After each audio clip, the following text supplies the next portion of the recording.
Hi dears, welcome to Suji's life style. ಹೇಗಿದ್ದೀರಾ? ನೀವೆಲ್ಲರೂ ಚೆನ್ನಾಗಿದ್ದೀರಾ ಅಂತ ಅನ್ನೋದು ನನ್ನ ಭಾವನೆ.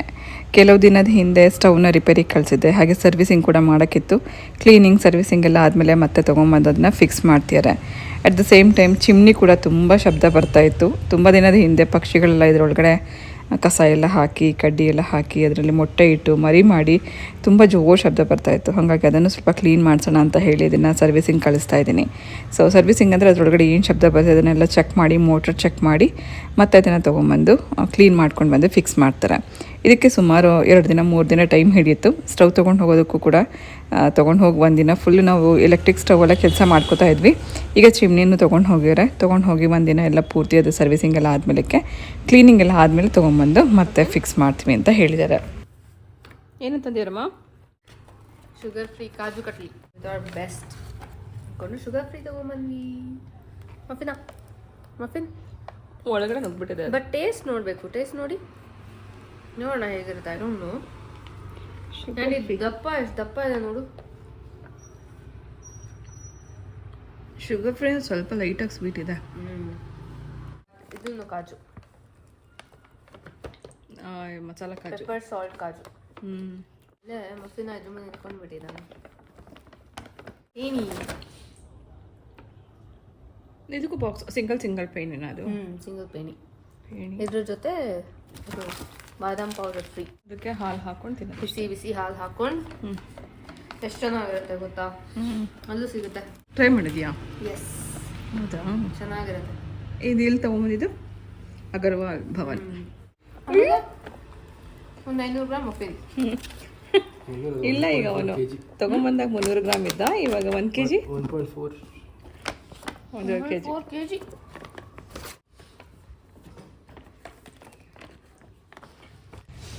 ಎರಡು ದಿನ ಆದಮೇಲೆ ಮತ್ತೆ ಚಿಮ್ನಿ ಎಲ್ಲ ತೊಗೊಂಬಂದು ಸೆಟ್ ಮಾಡಬೇಕಾದ್ರೆ ಅದರಲ್ಲಿರುವಂಥ ಪೈಪ್ನ ಕೂಡ ಚೇಂಜ್ ಮಾಡಬೇಕು ಅಂತ ಹೇಳಿದ್ರು. ನಿಮ್ಗೆ ಇವಾಗಲೂ ಕೇಳಿಸ್ಬೋದು, ಅದ್ರ ಒಳಗಡೆ ಪಕ್ಷಿಗಳ ಶಬ್ದ ಈಗಲೂ ಕೇಳಿಸ್ತಾ ಇದೆ.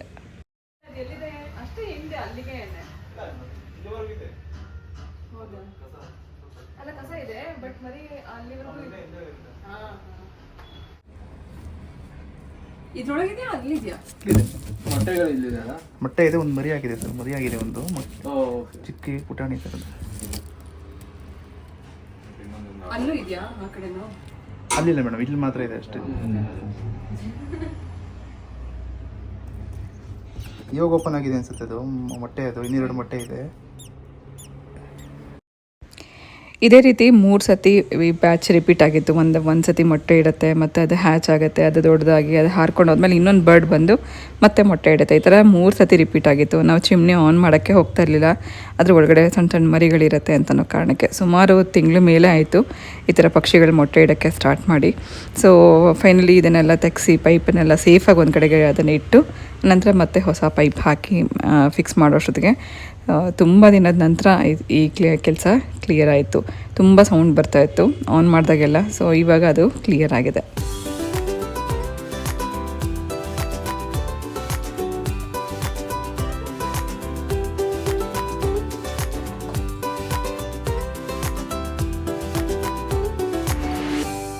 ಅದು ಆ paw, that paw should represent Snoopy, Puss Muffin.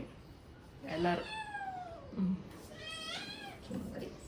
Last time ಬಂದಾಗ ಡಿಸೆಂಬರ್ ಅಲ್ಲಿ ಇದು ಈ ಸತಿ ಇದೇನಂತಂದ್ರೆ ಸೆಲ್ಫ್ ಲವ್.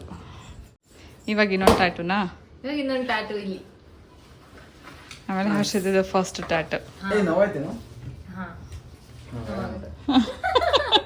ನಾನೇ ಹಾಕ್ಸ್ಕೊಂಡಿದ್ದೀನಿ ದುಡ್ಡು. ಇಂಜೆಕ್ಷನ್ ಅಳ್ತಾ ಇದೆ. Remember when I was living, ಇಂಜೆಕ್ಷನ್ಗೆ ಅಳ್ತಾ ಇದ್ದೆ. 2 ಟ್ಯಾಟೂ ಹಾಕ್ಸ್ಕೊಂಡಿದ್ದೀನಿ. ಇವಾಗ 3rd ಟ್ಯಾಟೂಗೆ ರೆಡಿ ಆಗಿದೆ. ಹರ್ಷಿದ್ದು ಫಸ್ಟ್ ಟ್ಯಾಟೂ. ಅವನಿಗೆ ಭಯ ಆಗ್ತಿದೆ ಅಂತ ಅದಕ್ಕೆ ಅವನು ವಾರದಿಂದಾನೇ ಪ್ರಿಪರೇಷನ್. ಚೆನ್ನಾಗಿ ಆ ಫಾಂಟ್ ಎಲ್ಲ ಡಿಸೈನ್ ಮಾಡಿಸಿ, ಫ್ರೆಂಡ್ ಹತ್ರ ಡಿಸೈನ್ ಮಾಡಿಸಿ ಪರ್ಫೆಕ್ಟ್ ಆಗಿರ್ಬೇಕು ಅಂತ ನೋಡ. ನನ್ನ ಹತ್ರ ಇನ್ಫ್ಯಾಕ್ಟ್ ಅವನು ಏನದು ಮಾರ್ಕರ್ ಅಲ್ಲೂ ಬರ್ಸ್ಕೊಂಡು ನೋಡಕ್ಕೆ ಹಿಂಗ್ ಕಾಣಿಸುತ್ತೆ ಅದೆಲ್ಲ ಅಷ್ಟೊಂದೆಲ್ಲ ಮಾಡ್ಕೊಂಡು ರೆಡಿ ಆಗಿರೋದು. ನಾನೇನಿಲ್ಲ, ಹೋದೆ ಡಿಸೈಡ್ ಮಾಡಿದೆ, ಹೋದೆ ಹಾಕ್ಸ್ಕೊಂಡ್ ಬಂದೆ. ನಂದು ಅಷ್ಟೇ, ಇದು ಅಷ್ಟೇ. ಅಲ್ಲಿ ಸುಮ್ಮನೆ ಅಲ್ಲಿ ಟ್ಯಾಟೂ ಶಾಪಲ್ಲಿ ನೋಡಿದ್ದು ಹಂಗೆ ಹಾಕಿಸ್ಕೊಂಡಿದ್ದು ಫಸ್ಟ್ ಟ್ಯಾಟೂ. ನಂದು ಆ್ಯಕ್ಚುಲಿ ಸ್ವಲ್ಪ ದೊಡ್ಡದಾಗಿರೋದು. ಇದು ನಂದು ಫಸ್ಟ್ ಟ್ಯಾಟೂ. ನಾನು ಹಾಕ್ಸ್ಕೋಬೇಕು ಅಂತ ಅಂದ್ಕೊಂಡಿದ್ದೆ, ಬಟ್ ಇವಾಗ ಸಾಧ್ಯ ಇಲ್ಲ. ಆಮೇಲೆ ಹಾಕ್ಸ್ಕೊಳ್ಳೋಣ. ಫಸ್ಟ್ ಇವರಿಬ್ಬರು ಹಾಕಿಸ್ಕೊಂಬರಕ್ಕೆ ಹೋಗ್ತಿದ್ದಾರೆ, ನೋಡೋಣ ಯಾವ್ಯಾವ ಥರದ್ದು ಹಾಕ್ಸ್ಕೊಂಬರ್ತಾರೆ ಅಂತ. ಹರ್ಷದ ಫಸ್ಟ್ ಎಕ್ಸ್ಪೀರಿಯನ್ಸ್ ಕೇಳ್ಬೇಕು ಹೇಗಿರುತ್ತೆ ಅಂತ. ಸೊ ವಿಡಿಯೋ ಮಾಡ್ಕೊಂಡು ಬರ್ತೀನಿ. ಹಾಂ, okay. Good luck Harshit. Fast start. ಏ ಅನಸ್ತೇಶಿಯಾ ಕೊಟ್ಬಿಡಕ್ಕೆ ಅಷ್ಟೊಂದೇನು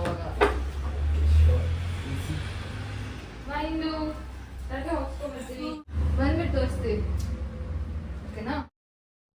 ಇವತ್ತು ಕೂಡ ಪ್ರಿಯಂಗೆ ಕಳ್ಸೋಕ್ಕೋಸ್ಕರ ಒಂದು ರೆಸಿಪಿ ಮಾಡ್ತಾಯಿದ್ದೀನಿ. ಅದು ಡ್ರೈ ಫ್ರೂಟ್ಸ್ ಲಡ್ಡು. ಇದಕ್ಕೆ ತುಪ್ಪನೇ ಮೇಯ್ನು, ಹಾಗೆ ಡ್ರೈ ಫ್ರೂಟ್ಸ್, ಹೆಚ್ಚಾಗಿ ಡ್ರೈ ಫ್ರೂಟ್ಸ್. ಪ್ರತಿ ಡ್ರೈ ಫ್ರೂಟ್ಸ್ ಹುರಿಯುವಾಗಲೂ ಒಂದೊಂದು ಸ್ಪೂನಷ್ಟು ತುಪ್ಪ ಹಾಕ್ಕೊಂಡೇ ಹುರಿಬೇಕು. ಗೋಡಂಬಿ, ಬಾದಾಮಿ, ಖರ್ಜೂರ, ದ್ರಾಕ್ಷಿ ಮತ್ತು ಎಲ್ಲ ರೀತಿ ಡ್ರೈ ಫ್ರೂಟ್ಸ್ನ ನಾನು ಇದಕ್ಕೆ ಹಾಕಿದ್ದೆ. ಸೊ ಪ್ರಿಯಂಗೆ ಡ್ರೈ ಫ್ರೂಟ್ಸ್ ತುಂಬ ಇಷ್ಟ. ಇದೇ ರೀತಿ ಲಡ್ಡು ಮಾಡಿಕೊಟ್ರೆ ಅವಳು ತುಂಬ ಇಷ್ಟಪಟ್ಟು ತಿಂತಾಳೆ ಅಂತಲೇ ನಾನು ತುಂಬ ಇಂಟ್ರೆಸ್ಟ್ ತೊಗೊಂಡು ಈ ರೆಸಿಪಿ ಮಾಡಿದೆ. ಅನ್ಫಾರ್ಚುನೇಟ್ಲಿ ಅವಳು ತೊಗೊಂಡೇ ಹೋಗೋಕ್ಕಾಗಲಿಲ್ಲ ಲಾಸ್ಟಲ್ಲಿ, ಯಾಕೆಂದರೆ ತೂಕ ಜಾಸ್ತಿ ಆಯಿತು ಅಂತ ಬಿಟ್ಬಿಟ್ಟೆ ಹೊಟ್ಟೋದ್ಲು. ಸೊ ಇದಕ್ಕೆ ನಾನು ಎಷ್ಟು ಎಫರ್ಟ್ ಹಾಕಿದ್ದೀನಿ ಅಂತ ಅನ್ನೋದನ್ನು ಇವಾಗ ನಿಮಗೆ ತೋರಿಸ್ತಾ ಇದ್ದೀನಿ. ಮೊದಲನೇದಾಗಿ ಗೋಡಂಬಿ ಹುರ್ಕೊಂಡಿದ್ದೀನಿ. ಸುಮಾರು ಒಂದು 100 ಗ್ರಾಮ್ ಅಷ್ಟು ಡ್ರೈ ಫ್ರೂಟ್ಸ್ ತೊಗೊಂಡಿದ್ದೀನಿ. ಗೋಡಂಬಿ ಜೊತೆಗೆ ಬಾದಾಮಿ ಮತ್ತು ಪಿಸ್ತಾ ಇದನ್ನು ಕೂಡ ತುಪ್ಪದಲ್ಲಿ ಸ್ವಲ್ಪ ಸ್ವಲ್ಪ ಹುರ್ಕೋಬೇಕು. ಯಾವುದೂ ಕೂಡ ಸೀದು ಹೋಗಬಾರ್ದು, ಹದವಾಗಿ ಹುರ್ಕೋಬೇಕು. ಹಾಗೆ 2 ರೀತಿ ಗ್ರೇಪ್ಸ್, ಇದನ್ನು ತುಪ್ಪ ಹಾಕಿ ಹುರ್ಕೋಬೇಕು. ಪ್ರತಿ ಡ್ರೈ ಫ್ರೂಟ್ಸ್ ಹುರಿಯೋವಾಗಲೂ ಆದಷ್ಟು ಫ್ಲೇಮ್ನ ಕಡಿಮೆ ಇಟ್ಕೊಂಡೇ ಹುರಿಬೇಕು. ಸೊ ಎಷ್ಟು ಚೆನ್ನಾಗಿ ಟೇಸ್ಟ್ ಕೊಡುತ್ತೆ ಅಂದರೆ, ಇದು ಒಂದೇ ಒಂದು ಡ್ರೈ ಫ್ರೂಟ್ ಅಂತಲ್ಲ, ಇದರಲ್ಲಿ ಎಲ್ಲ ರೀತಿ ಡ್ರೈ ಫ್ರೂಟ್ಸ್ ಇರುತ್ತೆ, ಹೆಚ್ಚು ಪೌಷ್ಟಿಕಾಂಶ ಇರುತ್ತೆ. ಸೊ ಅಲ್ಲೂ ವಿಂಟರ್ ಸೀಸನಲ್ಲಿ ನೀವು ಇದನ್ನು ತಿನ್ನೋದ್ರಿಂದ ಬೋನ್ ಸ್ಟ್ರೆಂತ್ ಕೊಡುತ್ತೆ. ಜೊತೆಗೆ ನಾನು ಇದಕ್ಕೆ ಗೋಂದ್ ಕೂಡ ಹಾಕಿರೋದ್ರಿಂದ, ಗೋಂದ್ ಲಡ್ಡು ಥರ ನೀವು ಇದನ್ನು ಮಾಡ್ಕೊಂಡು ತಿನ್ನೋದ್ರಿಂದ ಎನರ್ಜಿ ಕೂಡ ಬೂಸ್ಟ್ ಮಾಡುತ್ತೆ, ಅಂದರೆ ಇಮ್ಯುನಿಟಿ ಸಿಸ್ಟಮ್ನ ಬೂಸ್ಟ್ ಮಾಡುತ್ತೆ. ಹಾಗೆ ಇದಕ್ಕೆ ನಾನು ಕಲ್ಲಂಗಡಿ ಬೀಜ ಮತ್ತು ಕುಂಬಳಕಾಯಿ ಬೀಜ, ಸೂರ್ಯಕಾಂತಿ ಬೀಜ ಇದನ್ನೆಲ್ಲನೂ ಸೇರಿಸ್ಕೊಂಡಿದ್ದೀನಿ. ಎಲ್ಲನೂ ಸ್ವಲ್ಪ ಸೇರಿಸ್ಕೊಂಡು ಒಂದೊಂದು ಸ್ಪೂನಷ್ಟು ತುಪ್ಪದಲ್ಲಿ ಹುರ್ಕೋತಾ ಹೋದಂಗೆ ಎಷ್ಟೊಂದಾಗುತ್ತೆ. ಇದು ಸೂರ್ಯಕಾಂತಿ ಬೀಜ. ಎಲ್ಲನೂ ಹದವಾಗಿ ಅದು ಚಟಪಟ ಅಂತ ಸ್ವಲ್ಪ ಸೌಂಡ್ ಬರೋವರೆಗೂ ಹುರ್ಕೋಬೇಕು. ಇದಾದ ನಂತರ ಕೊಬ್ಬರಿ ಕೂಡ ಹುರ್ಕೋತಾ ಇದ್ದೀನಿ. ಸುಮಾರು ಒಂದು ಗಿಟ್ಕಷ್ಟು, ಅಂದರೆ ಒಂದು ಫುಲ್ ಕೊಬ್ಬರಿ ತುರಿದ್ಬಿಟ್ಟು ಇದನ್ನು ಕೂಡ ಚೆನ್ನಾಗಿ ಹುರ್ಕೋಣ. ಈ ರೀತಿ ಹುರಿದುಬಿಟ್ಟು ಮಾಡೋದ್ರಿಂದ ಎಷ್ಟು ದಿನ ಇಟ್ಟರೂ ಹಾಳಾಗಲ್ಲ, ಸ್ಮೆಲ್ ಬರಲ್ಲ, ತುಂಬ ದಿನ ಇಟ್ಕೊಂಡು ತಿನ್ಬೋದು. ಸೊ ಇದು ಕೂಡ ಸ್ವಲ್ಪ ಅದು ಹಸಿ ವಾಸನೆ ಹೋಗೋವರೆಗೂ ಕೊಬ್ಬರಿನ ಹುರ್ಕೊಂಡಾದ ನಂತರ ಇದರಲ್ಲಿ ಏನು ಹೇಳ್ತಾರೆ ಅಂಜೀರನ್ನ ಕೂಡ ಹುರ್ಕೋತಾ ಇದ್ದೀನಿ. ನಾವೀಗ ಬಳಸಿರೋವಂಥ ಡ್ರೈ ಫ್ರೂಟ್ಸಲ್ಲಿ ಅಂದರೆ ಅಂಜೀರ್, ಹಾಗೆ ಖರ್ಜೂರ ಮತ್ತು ದ್ರಾಕ್ಷಿ, ಇದರಲ್ಲೇ ಸ್ವೀಟ್ನೆಸ್ ಇರುತ್ತೆ. ನಮಗೆ ಬೈಂಡಿಂಗಿಗೆ ಬೇಕು ಅಂದರೆ ಮಾತ್ರ ಸ್ವಲ್ಪ ಬೆಲ್ಲ ಕರಗಿಸ್ಬಿಟ್ಟು ಹಾಕಿ ನಾವು ಲಡ್ಡು ಕಟ್ಕೋಬೋದು. ಇಲ್ಲಾಂದರೆ ಇದನ್ನೇ ನೀವು ಜಾಸ್ತಿ ಪ್ರಮಾಣದಲ್ಲಿ ಹಾಕ್ಕೊಂಡಾಗ ನಿಮಗೆ ಖರ್ಜೂರ ಆಗಲಿ ಇದೆ ನಮಗೆ ಬೈಂಡಿಂಗಿಗೆ ಹೆಲ್ಪ್ ಮಾಡುತ್ತೆ. ಸೊ ಡ್ರೈ ಫ್ರೂಟ್ಸ್ ಎಲ್ಲ ಹುರ್ಕೊಂಡಾದ್ಮೇಲೆ ಗೋಂದ್ ಹುರ್ಕೋತಾ ಇದ್ದೀನಿ. ಇದು ಲಡ್ಡುಗೆ ಅಂತಲೇ ಬಳಸುವಂಥ ಗೋಂದಲ್ಲಿ 2 ರೀತಿ ಸಿಗುತ್ತೆ. ಸಮ್ಮರಲ್ಲಿ ಬಳಸುವಂಥ ಗೋಂದ್ ಬೇರೆ, ಗೋಂದ್ ಕತೀರ ಅಂತ ಸಿಗುತ್ತೆ, ಅದು ನಮ್ಮ ಬಾಡಿನ ಹೀಟ್ನ ಕಮ್ಮಿ ಮಾಡೋಕ್ಕೆ. ಆದರೆ ಈ ಗೋಂದ್ ನಾವು ಲಡ್ಡುಗೆ ಹಾಕುವಂಥ ಗೋಂದ್ ನಮ್ಮ ಬಾಡಿಗೆ ಹೀಟ್ ಕೊಡೋದಕ್ಕೋಸ್ಕರ ಈ ಗೋಂದನ್ನು ತಿನ್ನೋದ್ರಿಂದ ಒಂದು ಇಮ್ಯುನಿಟಿ ಸಿಸ್ಟಮ್ನ ಕೂಡ ಜಾಸ್ತಿ ಮಾಡುತ್ತೆ, ಅಂದರೆ ಒಂದು ಎನರ್ಜಿನ ಕೂಡ ಬೂಸ್ಟ್ ಮಾಡುತ್ತೆ, ಬೋನ್ ಸ್ಟ್ರೆಂತ್ನ ಕೂಡ ಇಂಪ್ರೂವ್ ಮಾಡುತ್ತೆ. ಸೊ ಗೋಂದನ್ನು ಕೂಡ ಸಪ್ರೇಟಾಗಿ ಹುರಿದಿಟ್ಕೊಂಡಿದ್ದೀನಿ, ಅದನ್ನು ಮಿಕ್ಸಿ ಮಾಡ್ಕೊಳ್ಳೋಣ. ಆನಂತರ ಲಾಸ್ಟಲ್ಲಿ ಖರ್ಜೂರ ಹುರ್ಕೋತಾ ಇದ್ದೀನಿ. ಖರ್ಜೂರ ನಾವು ಎಷ್ಟು ಹಾಕ್ತೀವೋ ಅಷ್ಟು ಸ್ವೀಟ್ನೆಸ್ ನಿಮಗೆ ಇದಕ್ಕೆ ಸಿಗುತ್ತೆ. ಸೊ ಸ್ವಲ್ಪ ತುಪ್ಪದಲ್ಲಿ ಹುರ್ಕೋತಾ ಇದ್ದಂಗೆ ಸ್ವಲ್ಪ ಮೆತ್ತಗಾಗುತ್ತೆ. ಇದನ್ನು ಸಪ್ರೇಟಾಗಿ ಇಟ್ಕೊಂಡು ಇದನ್ನು ಮಿಕ್ಸಿ ಮಾಡ್ಕೊಳ್ಳೋಣ. ಎಲ್ಲ ಹುರ್ಕೊಂಡಾದ ನಂತರ ಲಾಸ್ಟಲ್ಲಿ ಸ್ವಲ್ಪ ಬೆಲ್ಲ ನಾನು ಕರಗಿಸಿ ಇಟ್ಕೊಂಡಿದ್ದೀನಿ. ಇನ್ ಕೇಸ್ ನಮಗೆ ಲಡ್ಡು ಕಟ್ಟೋಕ್ಕಾಗಿಲ್ಲ ಅಂದರೆ ಬೆಲ್ಲದ ನೀರನ್ನ ಉಪಯೋಗಿಸ್ಕೋಬೋದು. ಇದು ಪಾಕ ಮಾಡೋದು ಬೇಡ, ಸುಮ್ಮನೆ ಸ್ವಲ್ಪ ನೀರು ಹಾಕಿ ಕರಗಿಸ್ಬಿಟ್ಟು ಇಟ್ಕೊಂಡ್ರೆ ಸಾಕು. ಒಂದು ಅರ್ಧ ಕಪ್ಪಷ್ಟು ಬೆಲ್ಲ, ಸ್ವಲ್ಪ ನೀರು ಹಾಕಿ ಕರಗಿಸ್ಬಿಟ್ಟು ಸ್ಟವ್ ಆಫ್ ಮಾಡಿದ್ದೀನಿ. ಇದಾದ ನಂತರ ನಾವು ಬೇಕಂದಾಗ ಈ ಬೆಲ್ಲದ ನೀರನ್ನು ಉಪಯೋಗಿಸ್ಕೊಳ್ಳೋಣ. ಮೊದಲದಾಗಿ ಗೋಂದು ಹುರಿದಿಟ್ಟಿರೋದು ತಣ್ಣಗಾಗಿರುತ್ತೆ. ಮಿಕ್ಸಿನಲ್ಲಿ 1 ನಿಮಿಷ ಓಡಿಸ್ಕೋಬೇಕು. ಕೈಯಲ್ಲೇ ಪುಡಿ ಮಾಡ್ಕೋಬೋದು, ಮಿಕ್ಸಿರಲ್ಲಾದರೆ ಇನ್ನೂ ಬೇಗ ಆಗುತ್ತೆ. ಈ ರೀತಿ ಪೌಡ್ರ್ ಆದರೆ ಸಾಕು. ತುಂಬ ಜಾಸ್ತಿ ಗೋಂದು ಹಾಕ್ಕೋಬಾರ್ದು. ಕೆಲವು ಸತಿ ಲಡ್ಡು ಎಲ್ಲ ತಿನ್ನಬೇಕಾದ್ರೆ ಅಲ್ಲಿಗೆ ಅಂಟ್ಕೊಂಡಂಗೆ ಆಗುತ್ತೆ. ಒಂದು 4 ಸ್ಪೂನಷ್ಟು ಗೋಂದು ಹಾಕ್ಕೊಂಡ್ರೆ ಸಾಕು. ಆನಂತರ ಅದೇ ಮಿಕ್ಸಿ ಜಾರಲ್ಲೇ ಖರ್ಜೂರ ಕೂಡ ಗ್ರೈಂಡ್ ಮಾಡ್ಕೋತಾ ಇದ್ದೀನಿ. ಸ್ವಲ್ಪ ಅದು ನುಣ್ಣಗಾಗೋ ಹಾಗೆ 1-2 ಸತಿ ಓಡಿಸ್ಕೊಂಡು ಆನಂತರ ಮಿಕ್ಸ್ ಮಾಡ್ಕೊಳ್ಳೋಣ. ನೋಡಿ, ಎಲ್ಲ ಸ್ವಲ್ಪ ಅಂತ ಅಂದಾಗೆ ಎಷ್ಟೊಂದು ಡ್ರೈ ಫ್ರೂಟ್ಸ್ ಆಗಿದೆ. ಸುಮಾರು ಲಡ್ಡು ನೀವು ಇದರಿಂದ ಮಾಡ್ಕೋಬೋದು. ಸೊ ಎಲ್ಲನೂ ಒಟ್ಟಿಗೆ ಸೇರಿಸ್ಕೊಂಡು ಲಡ್ಡು ಕಟ್ಕೊಳ್ಳೋಣ. ನಾನು ಇದನ್ನು ಕಲಿಸೋದಕ್ಕೆ ಕಷ್ಟ ಆಯಿತು ಅಂತ ಬೇರೆ ಪಾತ್ರೆಗೆ ಟ್ರಾನ್ಸ್ಫರ್ ಮಾಡ್ಕೊಂಡಿದ್ದೀನಿ. ಆನಂತರ ನಾವು ಒಂದ್ಸತಿ ಕೈಯಲ್ಲಿ ಕಲಿಸ್ಬಿಟ್ಟು ನೋಡ್ಕೋಬೋದು ಲಡ್ಡು ಕಟ್ಲಿಕ್ಕೆ ಬರ್ತಿದೆಯಾ ಇಲ್ವಾ ಅಂತ. ಇಲ್ಲ ಅಂತಂದರೆ ಸ್ವಲ್ಪ ಬೆಲ್ಲದ ನೀರನ್ನ ಸೇರಿಸ್ಕೊಳ್ಳೋಣ. ಸೊ ಫ್ಲೇವರ್ಗೋಸ್ಕರ ಏಲಕ್ಕಿ ಪುಡಿನೂ ಹಾಕಿದ್ದೀನಿ ಇದಕ್ಕೆ. ಇಷ್ಟೇ, ಇದೆಲ್ಲ ಮಿಕ್ಸ್ ಮಾಡಿಕೊಂಡು ಒಂದೊಂದಾಗಿ ಲಡ್ಡು ಕಟ್ಕೋತಾ ಹೋಗ್ಬೋದು.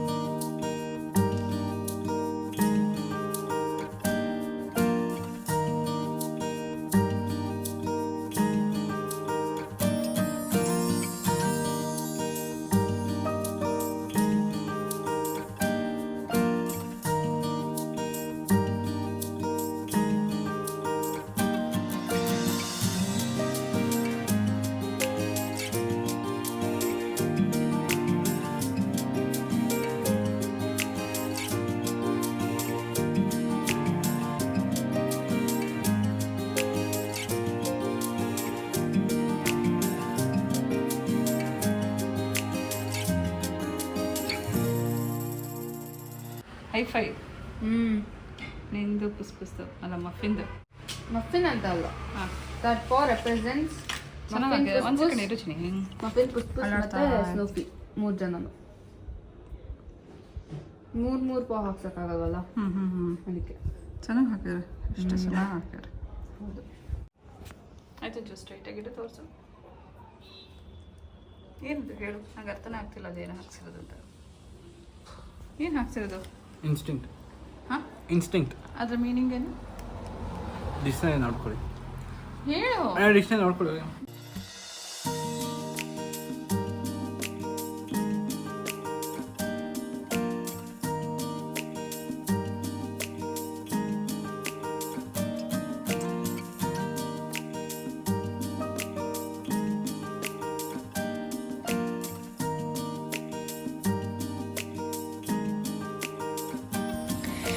ಮಕ್ಕಳಿಬ್ಬರನ್ನು ಒಟ್ಟಿಗೆ ಕೂರಿಸ್ಕೊಂಡು ಈ ರೀತಿ ಊಟ ಮಾಡಿಸೋದು ನಂಗೆ ತುಂಬ ಇಷ್ಟ. ಮುಂಚೆಯಿಂದನೂ ಮಕ್ಕಳು ಸ್ಕೂಲ್ಗೆ ಹೋಗುವಾಗ, ಕಾಲೇಜ್ಗೆ ಹೋಗುವಾಗ ಇಬ್ಬರು ಒಟ್ಟಿಗೆ ಇದ್ದಾಗ ಈ ರೀತಿ ಒಟ್ಟಿಗೆ ಕೂರಿಸ್ಕೊಂಡು ಹೊಟ್ಟೆ ತುಂಬ ಊಟ ಮಾಡಿಸ್ತಾ ಇದ್ದೆ. ಅವರಾಗೆ ಎಷ್ಟು ತಿಂದಿದ್ರು ನಮಗೆ ಅದು ನನಗೆ ತೃಪ್ತಿ ಅಂತ ಅನ್ನಿಸ್ತಾ ಇಲ್ಲ. ನಾನಾಗೆ ತಿನ್ನಿಸಿದಾಗ ನನಗೊಂದು ಸಮಾಧಾನ ಇರ್ತಿತ್ತು, ಅವ್ರು ಹೊಟ್ಟೆ ತುಂಬ ಊಟ ಮಾಡ್ಯಾರೆ ಅಂತ. ಎಷ್ಟೋ ಸರ್ತಿ ಪ್ರಿಯಾ ಹೇಳ್ತಾ ಇದ್ಲು, ನಾನು ಇವಾಗ ಇನ್ನೂ ಕೆಲಸ ಮುಗಿಸ್ಕೊಂಡು ಹೋಗ್ತಾ ಇದ್ದೀನಮ್ಮ, ಇವಾಗಲೇ ಅಡುಗೆ ಮಾಡ್ಕೋಬೇಕು, ಊಟ ಮಾಡಬೇಕು ಅಂದಾಗೆಲ್ಲ ತುಂಬ ಹಿಂಸೆ ಆಗ್ತಿತ್ತು. ಹಾಗಾಗಿ ಅವಳು ಬಂದಾಗ ಅವಳಿಗೆ ಏನೇನು ಇಷ್ಟ ಅದನ್ನೆಲ್ಲ ನಾನು ಮಾಡಿ ಕೊಟ್ಟಿದ್ದೀನಿ. ಸೊ ಹೆಚ್ಚಾಗಿ ನಾವು ಹೊರಗಡೆ ಕೂಡ ಹೋಗ್ತಾ ಇದ್ವಿ. ಇದೊಂಥರ ನಮಗೆ ಎಲ್ಲ ತಾಯಂದ್ರಿಗೂ ಒಂದೊಂದು ಆಸೆ ಇರುತ್ತಲ್ವ, ಮಕ್ಕಳಿಗೆ ಕೈಯಾರೆ ತಿನ್ನಿಸ್ಬೇಕು ಅಂತ ಅನ್ನೋದು. ಪ್ರಿಯಾ ಇಲ್ಲಿಂದ ಹೋಗ್ಬೇಕಾದ್ರೆ ಅವಳಿಗೆ ಬೇಕಾಗಿರುವಂಥ ಕೆಲವು ವಸ್ತುಗಳನ್ನ ಕೂಡ ತೊಗೊಂಡು ಹೋಗಿದ್ಲು. ಇದನ್ನು ಅಮೆಝಾನಿಂದ ತರಿಸಿಳೆ. ಇದು ಬ್ಯಾಗ್ ಡಿವೈಡರ್, ಅಂದರೆ ಒಂದೇ ಪರ್ಸ್ ಇರುತ್ತಲ್ಲ, ಅಂದರೆ ಒಂದೇ ಒಂದು ಪೌಚ್ ಇರುತ್ತಲ್ಲ, ಅದರೊಳಗಡೆ ಡಿವೈಡರ್ ಥರ ನಾವು ಇದನ್ನು ಉಪಯೋಗಿಸ್ಕೋಬೋದು. ಇನ್ ಕೇಸ್ ನಮಗೇನಾದರೂ ಇದರೊಳಗಡೆ ಸಪ್ರೇಟ್ ವಸ್ತುಗಳನ್ನ ಇಟ್ಕೊಂಡು ಹೋಗಬೇಕು ಅಂತಂದಾಗ, ಅಥವಾ ಏನು ಈ ಥರ ಡಿವೈಡರ್ಸ್ ಬೇಕು ಅಂದಾಗ ಇದನ್ನು ನಾವು ಕ್ಯಾರಿ ಮಾಡ್ಬೋದು. ಬೇಕಂದಾಗ ಇಟ್ಕೋಬೋದು, ಬೇಡ ಅಂದಾಗ ರಿಮೂವ್ ಕೂಡ ಮಾಡ್ಬೋದು. ಇದರಲ್ಲಿ ವೆಲ್ಕ್ರೋ ಇದೆ. ಸೊ ಈ ಥರ ಲಂಚ್ ಬಾಕ್ಸ್ ಏನಾದ್ರು ಕ್ಯಾರಿ ಮಾಡಲಿಕ್ಕೆ ಈಸಿ ಆಗುತ್ತೆ ಅನ್ನೋದಕ್ಕೋಸ್ಕರ ಇದನ್ನು ಪ್ರಿಯಾ ಆನ್ಲೈನಲ್ಲಿ ಆರ್ಡ್ರ್ ಮಾಡಿ ತರಿಸಿದ್ಲು. ಸಿಂಗಲ್ ಜಿಪ್ ಇರೋವಂಥ ಅಥವಾ ಸಿಂಗಲ್ ಪೌಚ್ ಇರೋವಂಥ ಬ್ಯಾಗಲ್ಲಿ ನೀವು ಈ ಥರ ಡಿವೈಡರ್ಸ್ ಥರ ಉಪಯೋಗಿಸ್ಕೋಬೋದು. ಇದು ಅಮೆಝಾನಿಂದ ತರಿಸಿರೋದ್ರಿಂದ ಅಮೆಝಾನ್ ಲಿಂಕ್ ನಾನು ಡಿಸ್ಕ್ರಿಪ್ಷನ್ ಬಾಕ್ಸಲ್ಲಿ ಹಾಕಿರ್ತೀನಿ, ಚೆಕ್ ಮಾಡಿ. ಇಟ್ಕೊಂಡು ಆಫೀಸಿಗೆ ತೊಗೊಂಡು ಹೋಗ್ತೀನಿ. ಲಂಚ್ ಬಾಕ್ಸ್ ಇಟ್ಕೊಂಡು ಏನಾರು ಹೊರಗಡೆ ತೊಗೊಂಡು ಹೋಗ್ತೀನಿ.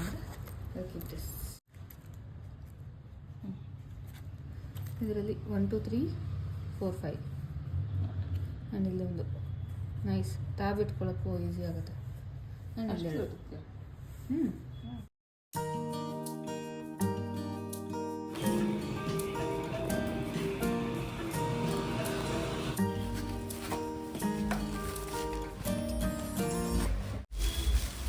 ಹೆವಿ ಇದಮ್ಮ, ಗ್ಲಾಸ್ ಅಲ್ವಾ? ಇದು ಪೋರ್ಟಬಲ್ ಬ್ಲೆಂಡರ್. ತುಂಬ ಸರ್ತಿ ಪ್ರಿಯಾ ಕಿಚನ್ಗೆ ಹೋಗ್ಬೇಕಂದ್ರೆ 3 ಫ್ಲೋರಿಂದ ಕೆಳಗಡೆ ಬರಬೇಕಾಗ್ತಿತ್ತು. ಎಷ್ಟೋ ಸತಿ ಒಂದು ಸಣ್ಣ ಮಿಕ್ಸಿ ಮಾಡ್ಕೋಬೇಕಂದ್ರೂ ಕೂಡ ಕಿಚನ್ಗೆ ಹೋಗಬೇಕಾಗಿತ್ತು. ಈ ಥರದ ಪೋರ್ಟಬಲ್ ಬ್ಲೆಂಡರ್ ರೂಮಲ್ಲಿದ್ದರೆ ಬೇಕಂದಾಗ ಸ್ಮೂದಿ, ಮಿಲ್ಕ್ ಶೇಕ್ ಅಥವಾ ಜ್ಯೂಸ್ ಏನಾದ್ರು ಮಾಡ್ಕೊಳ್ಳೋದಕ್ಕೆ ಈಸಿ ಆಗುತ್ತೆ. ಅಟ್ ದ ಸೇಮ್ ಟೈಮ್ ಬ್ಯಾಗಲ್ಲಿ ಇಟ್ಕೊಂಡು ಎಲ್ಲರೂ ತೊಗೊಂಡು ಹೋಗಿ ಏನಾರು ಹಣ್ಣಿದ್ರು ಕೂಡ ಜ್ಯೂಸ್ ಮಾಡ್ಕೊಂಡು ಕುಡಿಬೋದು, ಈಸಿ ಇರುತ್ತೆ. ಅದಕ್ಕೋಸ್ಕರ ಇದನ್ನು ಪ್ರಿಯಾ ಆನ್ಲೈನಲ್ಲಿ ಆರ್ಡ್ರ್ ಮಾಡಿದ್ದು. ಅದು ಕೂಡ ಇವತ್ತೇ ಬಂತು. ಮೇ ಬಿ ಇದು ಚಾರ್ಜರ್, ಇದು ಚಾರ್ಜ್ ಮಾಡಿ ಉಪಯೋಗಿಸ್ಕೋಬೋದು. ಸೊ ಅದನ್ನು ಒಂದು ಸತಿ ಚೆಕ್ ಮಾಡ್ತಿದ್ದಾರೆ. ಈ ಥರದ್ದು ಒಂದು ರೂಮಲ್ಲಿ ಇಟ್ಕೊಂಡಿದ್ರೆ ಬೇಕಂದಾಗ ಹಸಿವಾಯ್ತು ಅಂದರೂ ಕೂಡ ಅಟ್ಲೀಸ್ಟ್ ಒಂದು ಹಣ್ಣಿದ್ರೆ ಹಣ್ಣನ್ನು ಜ್ಯೂಸ್ ಮಾಡ್ಕೊಂಡು ಕುಡಿಯೋಕ್ಕೂ ಹೆಲ್ಪ್ ಆಗುತ್ತೆ. ಅವ್ರ ರೂಮಲ್ಲಿ ಏನು ಕುಕ್ಕಿಂಗ್ ಮಾಡ್ಕೊಳ್ಳೋದಕ್ಕೆ ಪರ್ಮಿಷನ್ ಇಲ್ಲ, ಅಟ್ಲೀಸ್ಟ್ ಈ ಥರ ಜ್ಯೂಸ್ ಏನಾದ್ರು ಮಾಡ್ಕೊಂಡು ಕುಡಿಯೋದಕ್ಕೆ ಈಸಿ ಆಗಲಿ ಅನ್ನೋಕ್ಕೋಸ್ಕರನೇ ಇದನ್ನು ಬ್ಲೆಂಡರ್ನ ಆರ್ಡ್ರ್ ಮಾಡಿ ತರಿಸ್ಕೊಂಡು ತೊಗೊಂಡು ಹೋಗ್ತಿದ್ದಾಳೆ.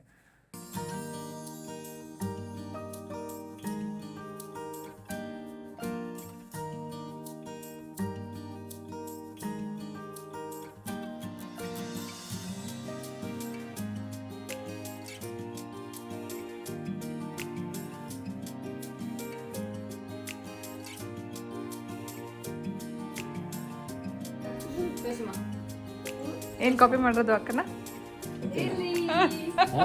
ತೋರಿಸ್ಬಿಡು ಹೆಂಗೆ ನಾವು ಯಾಕೆ ಹಾಕೊಂಡಿರ್ತಾರ, ನೀನು ಹಾಕೊಂಡಿದ್ಯಾ? ಹೋಗೋಣ ಬಾ. ಏನು ಮಾಡೋದು ಬರ ಅದೇನು ಮಾಡೋದು.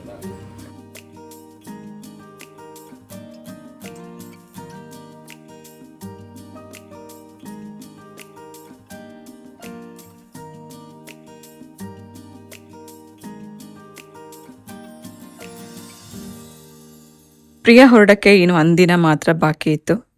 ಎಲ್ಲೆಲ್ಲೋ ಹೋಗಬೇಕು ಅಂತೆಲ್ಲ ತುಂಬ ಆಸೆ ಇಟ್ಕೊಂಡಿದ್ದು. ಅನ್ಫಾರ್ಚುನೇಟ್ಲಿ ಎಲ್ಲೂ ಹೋಗೋಕ್ಕಾಗಲಿಲ್ಲ.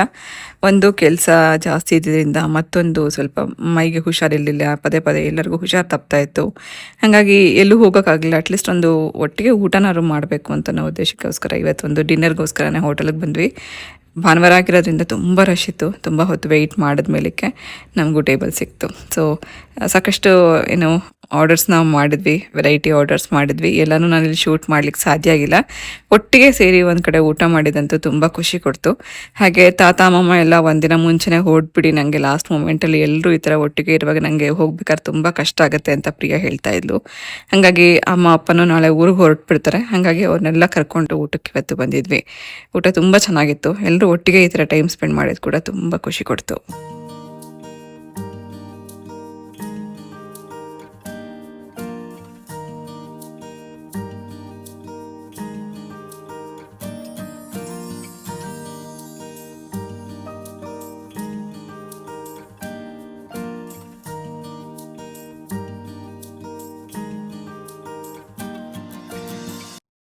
ಸೊ ಡಿಯರ್ಸ್, ಇದು ಇವತ್ತಿನ ವ್ಲಾಗ್ ಆಗಿತ್ತು. ಇವತ್ತಿನ ಈ ವ್ಲಾಗ್ ನಿಮ್ಮೆಲ್ಲರಿಗೂ ಇಷ್ಟ ಆಗಿದೆ ಅಂತ ಭಾವಿಸ್ತೀನಿ. ವಿಡಿಯೋ ಇಷ್ಟ ಆಗಿದೆ ಪ್ಲೀಸ್ ಒಂದು ಲೈಕ್ ಮಾಡಿ. ಹೊಸಬ್ರು ನೋಡ್ತಾ ಇದ್ದರೆ ಪ್ಲೀಸ್ ನನ್ನ ಚಾನಲ್ನ ಸಬ್ಸ್ಕ್ರೈಬ್ ಮಾಡ್ಕೊಂಡು ನೋಡಿ ಅಂತ ಹೇಳ್ತಾ, ನಾಳೆ ವ್ಲಾಗ್ ಕೂಡ ತುಂಬ ಇಂಟ್ರೆಸ್ಟಿಂಗ್ ಆಗಿರುತ್ತೆ, ಮಿಸ್ ಮಾಡಿದೆ ವಾಚ್ ಮಾಡಿ ಅಂತ ಹೇಳ್ತಾ ನಾನು ಹೊರಡ್ತಾ ಇದ್ದೀನಿ. ಮತ್ತೆ ಸಿಗ್ತೀನಿ ನಾಳೆ ಇನ್ನೊಂದು ಇಂಟ್ರೆಸ್ಟಿಂಗ್ ಆಗಿರೋಂಥ ವ್ಲಾಗ್ ಜೊತೆಗೆ. ಹೋಗ್ಬರಲಾ?